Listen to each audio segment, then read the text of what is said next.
everyone, I just wanted to give you a little bit, some tips on fitment with neck braces. Here we have the 5.5 neck brace. It is the most adjustable, this one and the 6.5 neck brace.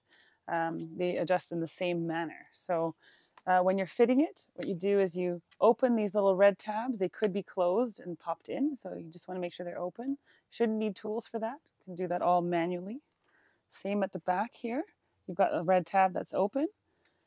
Best thing to do is to slide them all the way out. This is in, so all the way out to make it as big as possible, biggest setting. And same with the front, all the way out, so it's as big as it goes. Then you want to click the button underneath here to open it like this, and then put it on around your neck. All right, so right now you can see it's teeter-tottering. It's too big. The big thing you want to check first is these pieces need to sit on the traps. So you want to make sure they're resting there. Then you want the front part to just rest on the chest. So that's actually fine, but you can now see that the back has gone up a bit. So ultimately you want it to be as level as possible, more like that. So you can play around with it. You really can't go wrong though. As long as you're wearing a Leatt neck brace, it will do its job. It's just more about comfort after that. So at this point, what I would do to bring it up more is I would bring the front in, and I think you can go all the way in on this. So you actually have 4 increments on the front and 6 on the back.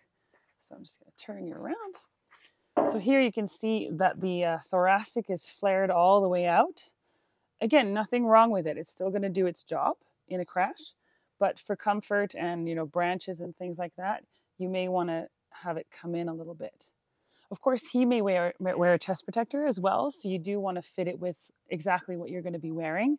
But luckily, with the 5.5 and 6.5, it's so adjustable that you can always make it work afterwards as well. So, but here there's a lot of space. What that means is it's going to move around a bit more when he's riding. So I would bring it in a bit more. So I'm going to slide this in to maybe about here. And ultimately what you want is to be able to fit 2 fingers between the thoracic and his back. Not too tight, not too loose. That right there is the ultimate fit. Some people will go in all the way and make it really tight, but remember when you're fitting this and you're standing still, you're not moving, you're not exerting yourself. So you've got to remember that once you start moving and riding, you're going to be breathing heavy and you're going to need a bit more space basically for your lungs and your chest to expand. So that's why I would leave a little bit of extra room there. And then you would clip in these little red pieces to permanently keep it in that place. To adjust the angle of your thoracic, basically there are 4 spacers in the box, 1 installed, 3 in the bag. And it's this little tab at the front. I'm just going to have you turn this way.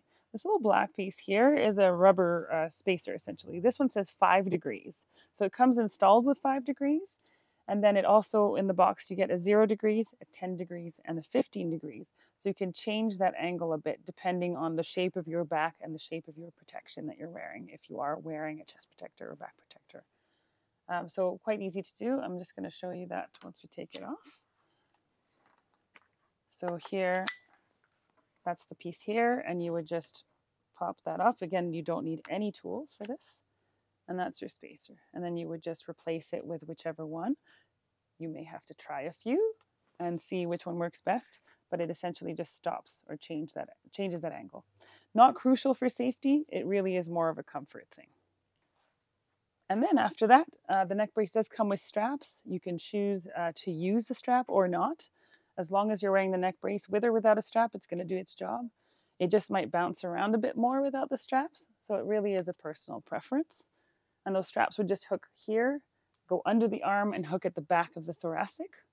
Or, better yet, you can buy a Leatt chest protector that has the brace-on system and the little elastic tabs that come up above and hook over this piece here. And that will stop it from going anywhere. And it's the most practical and the most easy to put on.